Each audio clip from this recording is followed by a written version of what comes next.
எல்லாம் வல்ல அல்லாஹ்வின் திருப்பெயரால் துவக்கம். அல்லாஹ் நம் எல்லோரையும் அவனால் ஒப்புக்கொள்ளப்பட்ட அவனுடைய ரிவாவை பெற்ற நல்லோர்கள் நாதாக்கள் கூட்டத்தில் சேர்த்தருள் புரிவார். அல்ஹம்துலில்லாஹ். இன்று சூரத்துல் அன்ஃபால் ஓதப்பட்டது. சூரத்துல் அன்ஃபாலுடைய 2வது வசனம், மூமின்கள் யார், அவர்களின் அடையாளம் என்ன, அதை பற்றி அல்லாஹ் சொல்கிறார். இன்னமல் முஃமினூன அல்லதீன இதா ذுக்கிரல்லாஹ் வஜிலத்துல் குலூப். மூமின்கள்னா யார் என்றால், அல்லாஹ் என்று சொல்லப்பட்டாலே அவங்க கல்பு நடுங்கிவிடும். வைதா துலியத் அலைஹிம் ஆயாத்துஹு, அவனுடைய வசனங்கள் ஓதப்பட்டால் ஜாதத்துஹும் ஈமான், அவங்களுக்கு ஈமான் அதிகரித்துக் கொண்டே இருக்கும். அலா ரப்பிஹிம் யதவக்கலும், அவர்கள் தங்களது ரப்பின் மீது முழுமையான தவக்குல் உடையவர்களாக இருப்பார் என்று அல்லாஹ் சொல்லிக் கொண்டு வருகிறார். இங்கே நாம் 2 விஷயத்தை மாத்திரம் பார்க்கலாம். ஒன்று, அல்லாஹ் என்று சொல்லப்பட்டால் அவர்களுடைய கல்பு நடுங்கிவிடும் என்று சொல்லலாம். பொதுவாக நாம் கேள்விப்பட்டிருக்கிறோம், தெரிந்த வசனம், அலா பிதிக்ரில்லாஹி தத்மைனுல் குலூப், அல்லாஹ்வுடைய திக்ரை கொண்டு கல்பு அமைதி பெறுகிறது, இதயத்தில் அமைதி ஏற்படுகிறது, நிம்மதி ஏற்படுகிறது என்று அல்லாஹ் சொல்கிறார். அல்லாஹ் என்று சொல்லப்பட்டால் அச்சம் வருமா அல்லது கல்விலே நிம்மதி வருமா? 2ம் நேர் முதலான 2 நிலைகள் இல்லையா? பதட்டம் வருகிற பொழுது, பயம் வருகிற பொழுது ஏற்படுகிற நிலை ஒன்று. அப்போ நிம்மதி இருக்க, அமைதி இருக்க. அமைதியும் நிம்மதியும் இருக்கிற பொழுது பதட்டமோ அச்சமோ என்ன செய்ய வர. அப்படி என்றால் இந்த 2 வசனத்தில் இருக்கக்கூடிய விஷயத்தை நாம் விளங்கிக் கொள்ள வேண்டும். அல்லாஹ் என்பதற்கு ஜமானியத்தான சிஃபத்தும் இருக்கிறது, ஜலாலியத்தான சிஃபத்தும் இருக்கிறது. அல்லாஹ்வுடைய ஜலாலியத்தான சிஃபத் என்பது அவனுடைய கம்பீரத்தையும் அவனுடைய மகத்துவத்தையும் அவனுடைய கண்ணியத்தையும் மட்டுமல்ல, அவனது சக்தியையும் அது உள்வாங்கிக் கொண்ட ஒரு சிஃபத். ஜமானியத் என்ற சிஃபத்து அழகான, மென்மையான, தன்மையான பண்பும் கிருபையும் அருளும் நிறைந்த, அதை உள்வாங்கிய சிஃபத். மனிதனுக்கு அல்லாஹ் என்று சொல்லப்படுகிற பொழுது அந்த அல்லாஹ்வுடைய ஜமானியத்தான சிஃபத்து உள்வாங்கி அது சொல்லப்பட்டால் பயம் வந்துவிடுகிறது. அதே நேரத்தில் அல்லாஹ்வுடைய ஜமானியத்தான சிஃபத்தை உள்வாங்கிய அல்லாஹ்வை சொல்லப்பட்டால் அந்த கல்பு அமைதி அடைந்து விட்டது. ரப்புல் ஆலமீன் அந்த அல்லாஹ் என்ற திக்ருக்கு, அந்த சொல்லுக்கு பல வகையான மந்திர சக்தியை ஏற்படுத்தி வைத்திருக்கிறார். அதே போல அல்லாஹ்வுடைய வசனம் குர்ஆன் ஷரீஃப். குர்ஆன் ஷரீஃப் ஓதுகிற பொழுது அதனால் ஏற்படுகிற நிலைகள், அதனால் அடியார்களுக்கு ஏற்படுகிற தன்மைகள், அதையும் குர்ஆனிலே பல்வேறு இடத்திலே அல்லாஹ் என்ன செய்கிறார், சொல்லி காட்டுகிறான். இங்கே சொல்கிறான், ஆயத்து ஓதப்பட்டால் அவனுடைய ஈமான் அதிகரித்து விடும் என்று சொல்கிறான். எத்தனையோ நல்லவர்களுக்கு, சஹாபாக்களுக்கு, மகான்மார்களுக்கு அந்த குர்ஆன் ஷரீஃப் ஓதப்படுகிற பொழுது, அதை அவர் கேட்கிற பொழுது அவர்களுக்கு ஈமானே உண்டாகி இருக்கிறது. அவங்க ஈமான் கொண்டதற்கு காரணமே அந்த குர்ஆனுடைய வசனங்கள் தான். சில பேருக்கு, சில மகான்களுக்கு பார்க்கிறோம், அவர்கள் ஈமான் கொண்டவர்களாக இருந்தாலும் பாவங்கள் செய்யக்கூடிய நிலையிலே அவர்கள் அல்லாஹ்வை மறந்து வாழ்கிற பொழுது அந்த நிலையில் வாழ்ந்து கொண்டிருக்கிற அந்த மனிதர்களுக்கு அல்லாஹ்வுடைய வசனம் போதப்பட்டால் அவர்களுக்கு அல்லாஹ் ஈமானை உண்டாக்கி விடுகிறார், அதிகரித்து விடுகிறார். அதனால் அவர்களுக்கு நல்லதொரு ஹிதாயத்து கிடைத்து விடுகிறார்.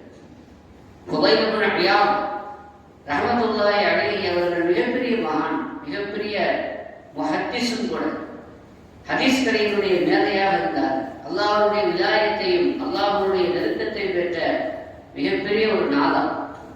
ஆனால் அவனுடைய ஆரம்பகால சரித்திரம் ஒரு கொள்ளை கூட்ட தலைவராக இருந்தார். வழிப்பறி கொள்ளை அடிக்கக்கூடிய ஒரு மனிதர். அவருடைய வாழ்க்கையில ஏற்பட்ட இந்த புரட்சிக்கு, இந்த மாற்றத்துக்கு என்ன காரணம் என்று நாம் அலசி ஆராய்ந்து பார்த்தால் ஒரு செய்தி கிடைக்கிறது. அவர் பாவம் செய்யக்கூடியவர், கொள்ளை அடிக்கக்கூடியவர். முதல் பேரை கேட்டாலே அந்த பதில் உள்ளவனா பயந்து நடுங்குவாங்க. ஒரு பயங்கரவாதி வச்சுட்டாங்க. ஒரு நாள் அவர் தன் காதலியை, மனைவி அல்ல கள்ள காதலியை அடைய வேண்டும் என்பதற்காக அவளுடைய சுவர் ஏறி வீட்டில் குறிப்பதற்காக குறிக்கிறார். அப்ப அந்த வீட்டில் சுவர் ஏறி குறிப்பதற்காக வேண்டி அவர் இருக்கிற பொழுது அவருடைய காதிலே ஒரு வசனம் கேட்கிறது. அலம் யஹ்னில்லதீன ஆமனு அன் தக்ஷஅ குலூபுஹும் லிذிக்ரில்லாஹ். ஈமான் கொண்டவர்களுக்கு இன்னும் அல்லாஹ்வை அஞ்சுவதற்குரிய நேரம் வரவில்லையா என்று வசனம், அல்லாஹ்வுடைய வசனம் காதிலே விழுகிறது. உடனே அவர் பயந்து நடுங்கி சோர்ந்து கீழே விழுந்து, ரப்பே எனக்கு அந்த நேரம் வந்து விட்டது, என்னை மன்னித்து விடு என்று சொல்லி அவர் ஒரு இடத்துல ஒதுங்குவதற்கு செல்கிறார். வியாபாரிகள் சாதாரணமாக ஒன்று கூடக்கூடிய ஒரு சத்திரத்திற்கு செல்கிறார். அங்கே உள்ளவர்கள் பேசிக் கொள்கிறார்கள், இப்பா இந்த ஏரியா ஃபுதைல் இப்னு இயாதுடைய ஏரியா, இந்த கொள்ளக்காரன் அத்தரக்கூடாது, எச்சரிக்கையா இருங்க, கவனமா இருங்கன்னு செய்யறாங்க. அவங்க இவரை பத்தி பயமுறுத்துறாங்க, பயந்து போயிருக்கிறாங்க. ரப்பே என்னை எல்லோரும் பயப்படுகிற ஒரு கொள்ளைக்காரனாக நான் இருந்தேன், என்னை மன்னித்து விடு, அந்த தவறு நான் என்ன செய்ய மாட்டேன் என்று சொல்லி அந்த மக்களிடத்துல, அந்த வியாபாரிகளிடத்துல, நான் தான் அந்த ஃபுதைல் இப்னு இயாத், பயப்படாதீங்க, நான் இனிமேல் இன்று முதல் என்னுடைய தவறை நினைத்து வருந்தி திருந்தி நான் நல்ல ஒரு மனிதனாக ஆக வேண்டும் என்று முடிவு செய்து விட்டேன் என்று சொல்லி ஒரு கொள்ளைக்காரனாக இருந்தவர் அதுக்கு பிறகு குர்ஆன் ஹதீஸை கற்று எந்த அளவுக்கு பெரிய ஆளாயிட்டாருன்னா பெரிய முஹத்திஸாக ஆயிட்டார். ஹதீஸ் கலையினுடைய மிகப்பெரிய அறிவிப்பாளராக ஆகிவிட்டார். மட்டுமல்ல, அல்லாஹ்வுடைய ஹிதாயத்தையும் விலாயத்தையும் பெற்ற ஒரு மகானாக உயர்ந்து விட்டார் என்று பார்க்கும் பொழுது அந்த குர்ஆனுடைய வசனம் அவருக்கு ஈமானை உண்டாக்கி மேலும் மேலும் அதிகரிக்க செய்து விட்டது என்று பார்க்கிறார்.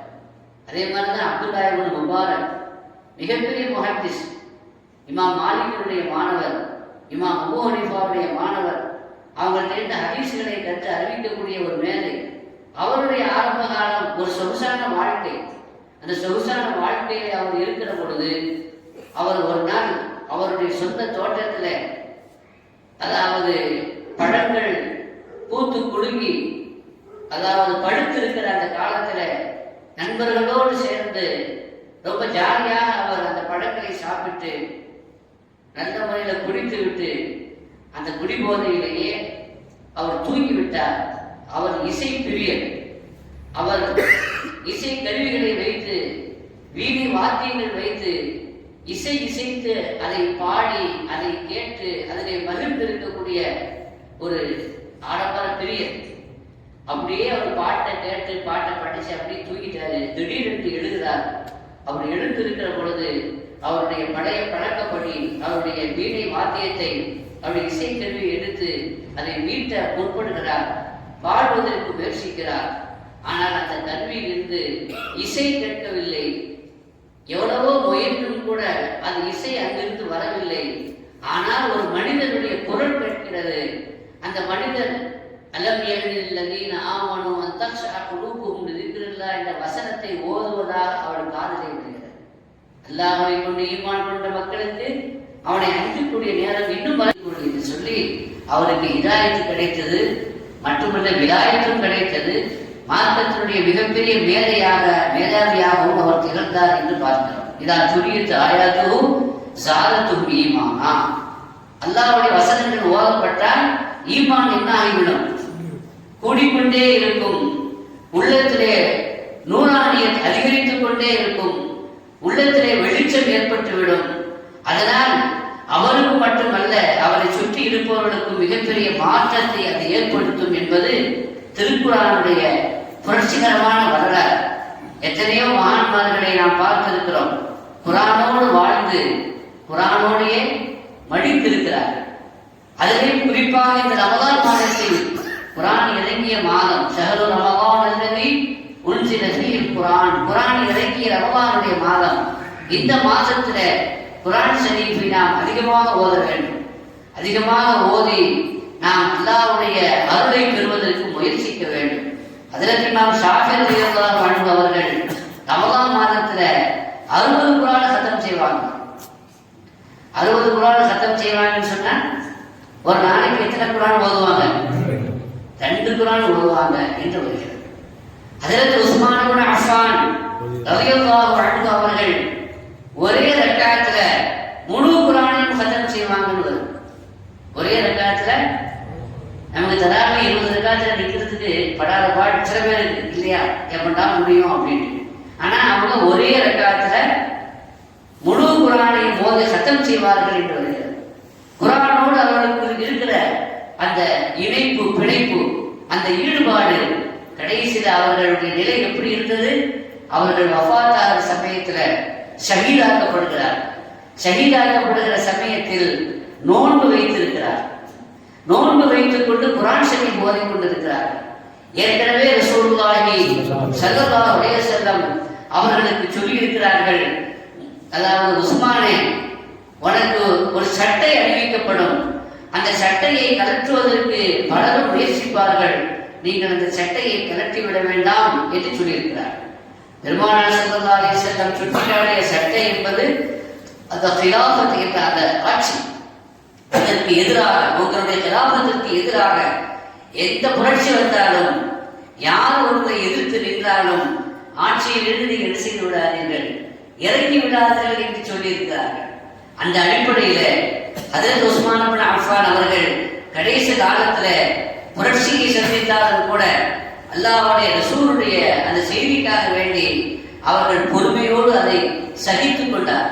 அடக்கவும் முயற்சிக்கவில்லை, அதை நிறுத்தவும் முயற்சிக்கவில்லை. அவர்கள் சபரோடு, ஏற்கனவே உஸ்மான் அஃபான் அவர்கள் ரொம்ப அமைதியானவர், சாதுவானவர்கள். எனவே அவர்கள் அப்படிப்பட்ட நிலையில் வாழ்ந்தார்கள் என்றெல்லாம் நமக்கு தெரியும். அவர்கள் குர்ஆன் ஷரீஃப் ஓதிக்கொண்டிருக்கிறார்கள். அப்பொழுது அந்த புரட்சிக்காரர்கள் உள்ளே வந்து விட்டார்.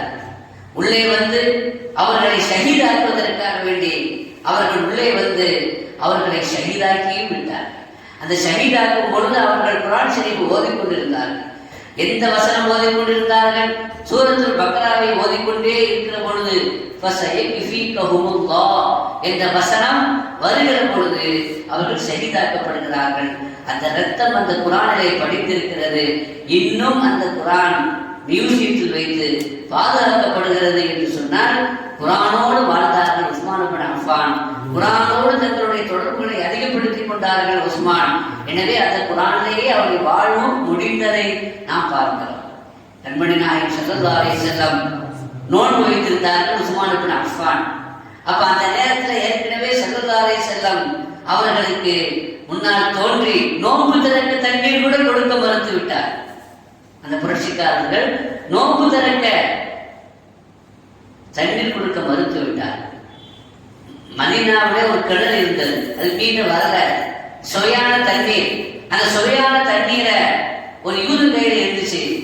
அந்த யூதன் கையில் இருந்து வாங்கி கொடுத்தா முஸ்லிம்களுக்கு தண்ணீர் சப்ளை ஆகுமே என்று சொல்லி நாயகம் ஸல்லல்லாஹு அலைஹி வஸல்லம் அந்த கிணறு யார் வாங்கி தர்றாங்களோ அவங்களுக்கு சொர்க்கம் என்று சொன்னாங்க. பல பேர் முயற்சித்தாங்க, உஸ்மானும் முயற்சித்தாங்க, அவங்க கொடுக்கறதாக இல்லை, அது மீண்டும் வரல. கடைசியில பெரும் தொகையை கொடுத்து அந்த கிணற்றை வாங்கி அந்த நீரை முஸ்லிம்களுக்கு வகுப்பு செய்தார். எந்த கிணற்றை உஸ்மான் இப்னு அஃபான் முஸ்லிம்களுக்காக வாங்கி கொடுத்தார்களோ அதே கிணற்றிலிருந்து தண்ணீர் எடுத்து அருந்துவதற்கும் கூட அனுமதி மறுக்கப்பட்டது. உஸ்மானுக்கு ரசூலுல்லாஹி ஸல்லல்லாஹு அலைஹி வஸல்லம் சொன்னார்கள், உஸ்மானே நோன்பு திறக்க நம்மோடு வாங்கன்னு சொல்லியிருந்தாங்க. நோன்பு திறக்க நம்மோடு வாங்கன்னு சொல்லியிருந்தாங்க. நோன்பு வைத்த நிலையில் குர்ஆன் ஷரீஃப் ஓதிக்கொண்டிருக்கிற அந்த நிலையில் ஷஹீதாக்கப்பட்டார்கள். நோன்பு திறப்பதற்கு ரசூலுல்லாஹி ஸல்லல்லாஹு அலைஹி வஸல்லம் அவர்களோடு போய் சேர்ந்து விட்டார்கள் என்று அந்த வரலாற்றை நாம் பார்க்கிறோம், முடிக்கிறோம். எனவே குர்ஆன் ஷரீஃபோருடைய பெந்தத்தை, அதனுடைய பந்தத்தை, அதனுடைய தொடர்பை குறிப்பாக இந்த மாதத்திலே நாம் அதிகப்படுத்திக் கொள்ள வேண்டும். சையதா நஃபீஸத்துல் மிஸ்ரியா ரலியல்லாஹு அன்ஹா அவர்கள் பெருமானார் ஸல்லல்லாஹு அலைஹி வஸல்லம் அஹ்லு பைத்தை சார்ந்தவர்கள். ஹஜ்ரத் இமாம் ஹஸன் இப்னு அலி ரலியல்லாஹு அன்ஹு அவர்களுடைய பேரர் கூட இருந்தார். அவர் பேர் ஹஸன். ஹஸன் அவர்களுடைய பேரர் ஹஸன். அந்த ஹஸனுடைய மகன் தான் யாரு? நஃபீஸத்துல் மிஸ்ரியா ரலியல்லாஹு அன்ஹா அவர்கள். அவர்கள் மக்கா மதீனாவிலே இருந்தார்கள். அதன் பிறகு மிஸ்ருக்கு, எகிப்துக்கு வந்தார்கள். எகிப்திலே இஸ்லாமியர்கள், மூமின்கள் அவர்களை உற்சாகத்தோடு வரவைத்து அவர்களை உபசரித்தார்கள், கண்ணியம் செய்தார்கள். அந்த நஃபீஸத்துல் மிஸ்ரியா குர்ஆனோடு ஐக்கியமாகி விட்டவர்கள், குர்ஆனோடு உணர்வுபூர்வமாக கலந்து விட்டவர்கள். எப்பொழுதும் குர்ஆன் ஷரீஃப் ஓதிக்கொண்டிருப்பார்கள். அதிகமான குர்ஆன் ஷரீஃபை ஓதிக்கொண்டிருப்பார்கள் என்பது மாத்திரமல்ல, குர்ஆனுடைய ஹாஃபிஸாகவும் இருந்தார்கள். குர்ஆனுடைய ஹாஃபிஸாக மட்டுமில்ல, அந்த குர்ஆனுடைய ஞானத்தையும் கற்றிருந்தார். ஹஜ்ரத் இமாம் ஷாஃபி ரலியல்லாஹு அன்ஹு அவர்கள் மத்ஹபுடைய ஒரு இமாம். அந்த இமாம் ஷாஃபி அவர்கள் நஃபீஸத்துல் மிஸ்ரியாவை சந்தித்து அவர்களிடத்திலே பாடம் பெறுவார், அவர்களுடைய தஃசீரை கேட்பார்.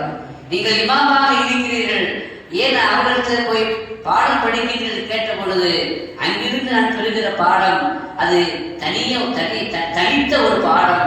நான் எங்கும் அறியாதது, நான் எங்கும் படிக்காதது, எனக்கு விளங்காத பல ஞானத்தை அந்த அம்மாவின் மூலமாக நான் கற்றுக்கொண்டிருக்கிறேன்.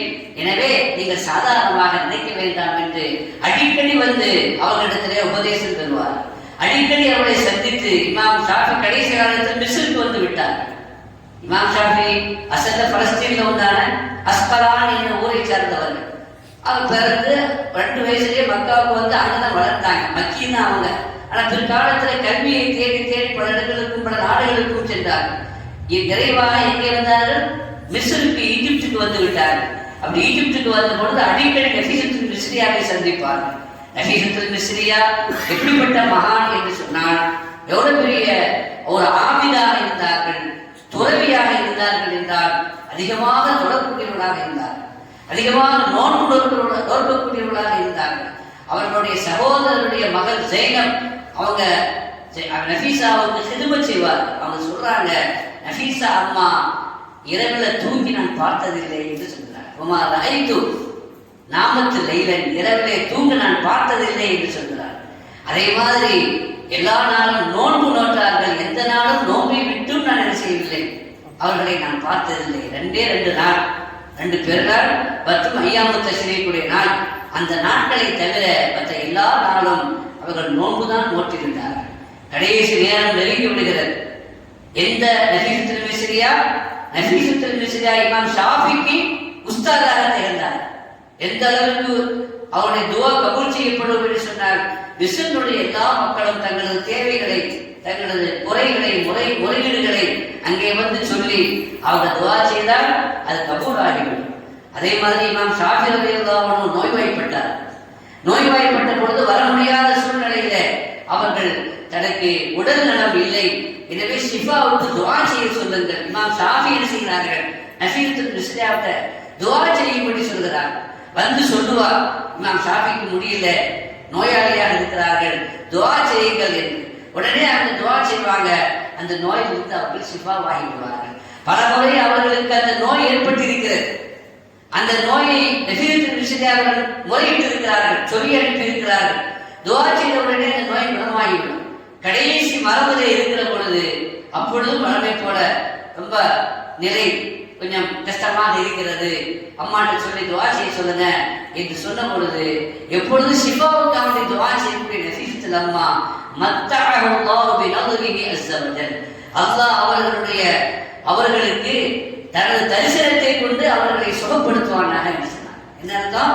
அல்லாஹ்வுடைய சந்திப்பு கிடைப்பதற்கு, அல்லாஹ்வுடைய லிகா அவர்களுக்கு கிடைப்பதற்கு, அதை கொண்டு அல்லாஹ் அவர்களுக்கு சுகத்தை கொடுப்பானாக அவருடைய கண்களை குளிர்ச்சியாக்குவானாக துவா செய்தாங்க. என்ன அர்த்தம்? வஃபாத்தாக போறாங்க. அந்த வஃபாத்துல அவர்களுக்கு அல்லாஹ்வுடைய லிகா நசீபாகிவிடும் என்று நற்செய்தியும் சொல்லி அனுப்பினார்கள் என்று பார்க்கிறோம். யார் இந்த நஃபீஸத்துல் மிஸ்ரியா? நஃபீஸத்துல் மிஸ்ரியா முதல்ல இமாம் ஷாஃபி பாடம் நடத்துவதற்கு மஸ்ஜிதுக்கு போகும் பொழுது முதல்ல இங்க வந்து பாடம் படிப்பாங்க. யார்கிட்ட?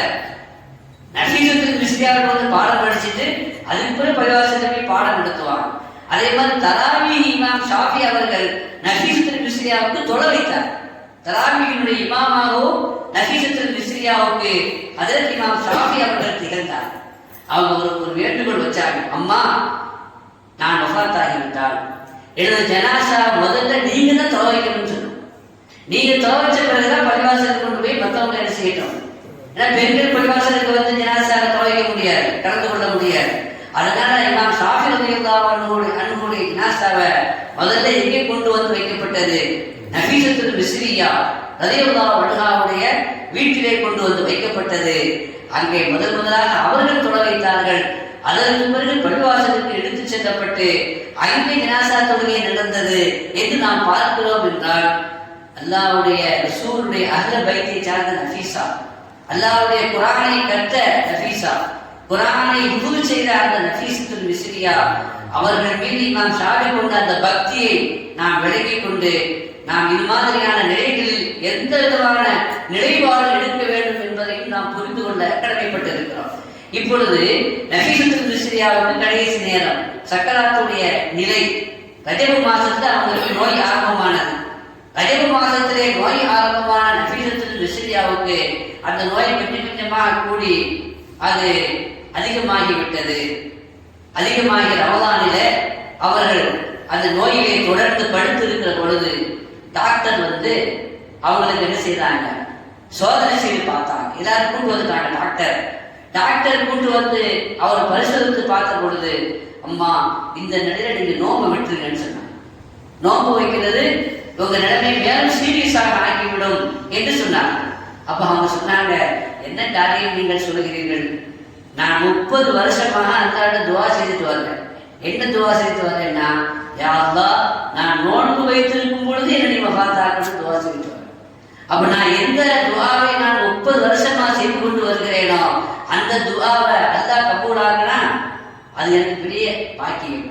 அதற்கு எதிரான உங்களுடைய ஆலோசனையை நான் ஏற்றுக்கொள்ள முடியாது என்று சொல்லிவிட்டு வந்ததற்கு நன்றி, எனக்கு ஆலோசனை சொன்னதற்கும் நன்றி, தாங்கள் எல்லாம் போகலாம் என்று சொல்லிவிட்டு குர்ஆன் ஷரீஃபை ஓத ஆரம்பித்தார்கள். சூரத்துல் ஃபாத்திஹா ஓதுகிறார்கள், ரூஹு பிரியவில்லை. சூரத்துல் பக்ராவை ஓதுகிறார்கள், ரூஹு பிரியவில்லை. சூரத் ஆல் இம்ரானை ஓதுகிறார்கள், ரூஹு பிரியவில்லை.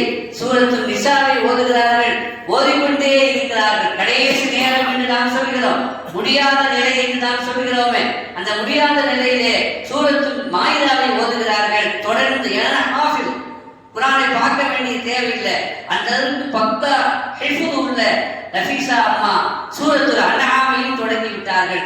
தொடங்கி ஓதிக்கொண்டே இருக்கிறார். கிட்டத்தட்ட எத்தனை ஜுஸு ஆச்சுங்க? ஒரு 7 ஜுஸு ஆயிடுச்சு இல்லையா? 2 ரிவாயத் இருக்குது. ஒரு ரிவாயத் படி பார்த்தா அவங்க அந்த சூரத்துல நாம கிட்டத்தட்ட முடிக்க போயிட்டாங்க. லஹும் தாருஸ்ஸலாம் இன்த ரப்பிஹிம் அந்த ஆயத்து வருது. அவர்களுக்கு தாருஸ்ஸலாம் உண்டு. தாருஸ்ஸலாம்னா என்னங்க? சொர்க்கம் அர்த்தம். தாருஸ்ஸலாம்னா சலாமுடைய வீடு. அல்லாஹ் யதுஉ இலா தாருஸ்ஸலாம், அல்லாஹ் தாருஸ்ஸலாமுக்கு உங்களை அழைக்கிறான், அதாவது சொர்க்கத்திற்கு வாருங்கள் என்று அழைக்கிறான். தாருஸ்ஸலாம் என்பது சொர்க்கம். அப்ப அந்த வசனத்திலே அல்லாஹ் சொல்கிறான், லஹும் தாருஸ்ஸலாம், அவர்களுக்கு தாருஸ்ஸலாம் உண்டு, கிடைக்கும் என்று வருகிறது. ரூஹு பிரிகிறது. எவ்வளவு பெரிய நசீப்! குர்ஆனோடே தொடர்பு கொண்டிருந்ததனால, குர்ஆன் ஷரீஃபையே ஓதிக்கொண்டிருந்ததனால அதிலேயே அவர்கள் அதாவது உண்டு, இந்த குர்ஆன் ஷரீஃபையே உண்டு மகிழ்ந்த காரணத்தினால் லஹும் தாருஸ்ஸலாம் என்று ஓதிக்கொண்டிருக்கிற பொழுது கிட்டத்தட்ட அப்போ 7 தாண்டிச்சு இல்லையா? இன்னொரு ரிவாயத்தின் படி குல்லிமம் ஸமாவாதி வல் அர்த், இந்த வானமும் பூமியும் யாருக்கு உரியது என்று கேட்கப்படுகிறது. நபியே நீங்கள் சொல்லுங்கள், இல்லாஹ் அல்லாஹ்வுக்கு உரியது. கதப அலா நஃப்ஸிஹி ரஹ்மா, அல்லாஹ் தன் மீது ரஹ்மத்தை எழுதிவிட்டான், கடமையாக்கி விட்டான் என்ற வசனம் வருகிறது. அந்த நேரத்தில் ரூஹு பிரிகிறது என்று இன்னொரு ரிவாயத்தில் இருக்கிறது. என்றால் நஃபீஸத்துல் மிஸ்ரியா குர்ஆன் ஷரீஃபோடு எவ்வளவு இணக்கம், எவ்வளவு தொடர்பு, எவ்வளவு நெருக்கம், அதனோடு உள்ள நெருக்கத்தின் காரணமாக அவருடைய மரணம் எப்படி அமைந்தது. அந்த ரமலானுடைய காலத்திலே அதிலேயும் குர்ஆன் ஷரீஃப் ஓதிக்கொண்டிருக்கிற அந்த நிலையிலே அவர்களுக்கு வஃபாத் ஆகக்கூடிய ஒரு தௌஃபீக்கை அல்லாஹ் கொடுத்தான். எல்லா மகான்களையும் நீங்கள் பார்க்கலாம். அல்லாஹ் நம்மளுக்கு நசீபை கொடுக்கணும். முடியாம இருந்தாலும் கூட விவாதத்திற்கு அவர்களுக்கு எந்த தடையும், எந்த இடையூறும், எந்த தடங்களும் வராமல் அல்லாஹ் பாதுகாத்துக் கொண்டான். ஜுனைதுல் பக்தாதி ரஹ்மத்துல்லாஹி அலைஹி ஷேഖு தாயிஃபா, ரயீசு தாயிஃபா, சையீது தாயிஃபான்னு சொல்லுவாங்க. சூஃபி ஜமாஅத்தினுடைய தலைவர். எல்லா அதாவது சில்சிலாவுடைய தரீகாவிலையும் ஜுனைதுல் பக்தாதி வருவாங்க. காதிரியா சில்சிலாவா இருந்தாலும், இஸ்ஸியா தரீகாவா இருந்தாலும், எல்லா தரீகாவா இருந்தாலும் அதுல யார் வருவாங்க? ஜுனைதுல் பக்தாதி வராம இருக்க மாட்டாங்க. அந்த சில்சிலாவுடைய தரீகாவுடைய தலைவராக, சூஃபி ஜமாஅத்தினுடைய தலைவராக இருக்கக்கூடிய ஜுனைதுல் பக்தாதி ரஹ்மத்துல்லாஹி அலைஹி அவர்கள் தங்களது கடைசி நேரத்திலே குர்ஆன் ஷரீஃப் ஓதிக் கொண்டிருக்கிறார்கள். ஓதிக் கொண்டிருக்கிற பொழுது, நீங்கள் இந்த நேரத்திலையும் உடம்புக்கு சிரமத்தை கொடுக்க வேண்டுமா? உங்கள் நஃப்ஸுக்கு, உங்க உடம்புக்கு கொஞ்சம் ராஹத் கொடுங்க, கொஞ்சம் ஓய்விடுங்களேன் என்று சொல்லப்பட்ட பொழுது அவங்க சொன்ன பதில் தெரியுமா? நான் அல்லாஹ்வை அடைந்த வழி கொண்டிருக்கிறது. எதை கொண்டு, எந்த ஒரு அமலை கொண்டு நான் அல்லாஹ்வை அடைந்தேனோ அந்த அமலை நிறுத்த சொல்கிறீர்களா என்று கேட்டார். தொழுது கொண்டு இருக்கிறார்கள், கடைசி நேரம் தொழுது கொண்டு இருக்கிறார்கள், குர்ஆன் ஷரீஃப் ஓதுகிறார்கள். குர்ஆனை ஃபுல்லா கத்தம் பண்ணிட்டாங்க. கத்தம் பண்ணிட்டு திருப்பி சூரத்துல் பக்கராவை ஆரம்பிச்சு 70 ஆயத்துகள் ஓதிக்கொண்டு இருக்கிற பொழுது வஃபாத் ஆனாங்க. அவர்களுக்கு அந்த அர்த்த நசீபை கொடுத்தான். கனவிலே பிறகு அவங்களை கண்டாங்க, ஒரு பெரிய மகான் கண்டாங்க. உங்க நிலைமை எப்படி இருக்குது என்று கேட்ட பொழுது அவங்க ஒரு விஷயம் சொன்னாங்க. நாம சிந்திக்க வேண்டும், பெரிய ஞானி இல்லையா, மிகப்பெரிய ஞானத்தினுடைய கல்வியை நிறைய இந்த உலகத்திற்கு சொல்லி இருக்கிறார். நுணுக்கமான பல விஷயங்களை சொல்லி இருக்கிறார்கள். சூஃபிகளுடைய பல்வேறு தஸவ்வுகளுக்கு அடிப்படையான ஆதாரமான பல செய்திகளை சொல்லி இருக்கிறார்கள். அவங்க சொல்றாங்க, நான் சொன்ன அந்த ஞானம்லாம் பறந்துச்சு, நான் சொன்ன அந்த நுணுக்கம்லாம் போயிடுச்சு, அதனால எனக்கு வேலையாக இரவு நேரத்தில் நான் சொல்ற சில தொழுகைகள் அதுதான் எனக்கு உபயோகப்பட்டது என்று சொல்கிறார்கள். என்றால் வெறும் சூஃபி தஸவ்வுடைய சூஃபி ஞானத்தை பற்றி பேசிக் கொண்டிருந்தால் மட்டும் போதாது, பேச வேண்டும், அதை தெரிந்தவர்கள் கற்றுக் கொடுக்க வேண்டும். அது மட்டும் என்ன செய்யாதுங்க, வேலைக்காகாது. எனக்கு உபயோகப்பட்டது, எனக்கு பயன்பட்டது ருகைஆத்துன் ஃபில் லைல், இரவிலே நான் தொழுத சில தொழுகைகள் தான் என்று ஹஜ்ரத் ஜுனைதுல் பக்தாதி ரஹ்மத்துல்லாஹி அலைஹி சொல்கிறார்கள் என்று சொன்னால், நீங்களும் நானும் சிந்திப்பதற்கும், நாம் யோசிப்பதற்கும், பயன் பெறுவதற்கும், படிப்பினை பெறுவதற்கும் நிறைய செய்திகள் இருக்கிறது. ரப்புல் ஆலமீன் அந்த மகான்மார்கள் கூட்டத்தில் நம்மையும் சேர்த்தல் புரிவானாக. எனவே குர்ஆன் ஷரீஃப் என்பது அதோடு நம்முடைய உறவை அதிகப்படுத்திக் கொள்ள வேண்டும், ஓதிக்கொண்டே இருக்க வேண்டும். ரமலானிலே அதிகமாக ஓதிக்கொண்டு இருக்க வேண்டும். அதிகமாக குர்ஆன் ஷரீஃபோடு தொடர்பு நீங்கள் ஏற்படுத்திக் கொண்டால் உங்களது வாழ்வும் சிறக்கும், உங்களது வாழ்வு மணக்கும், உங்களது மரணமும் மணக்கும், உங்களுடைய கபரும் மணக்கும். அல்லாஹ் அத்தகைய தௌஃபீக்கை எனக்கும் உங்களுக்கும் நம் எல்லோருக்கும் உலக முஸ்லிம்கள் அனைவருக்கும் தந்தருள் புரிவானாக. பிஹக்கி சய்யிதினா முஹம்மத் வ ஆலி சய்யிதினா முஹம்மத் ஸல்லல்லாஹு அலைஹி வஸல்லம். வ ஆகிரு தஅவானா அல்ஹம்துலில்லாஹி ரப்பில் ஆலமீன். நவைத்து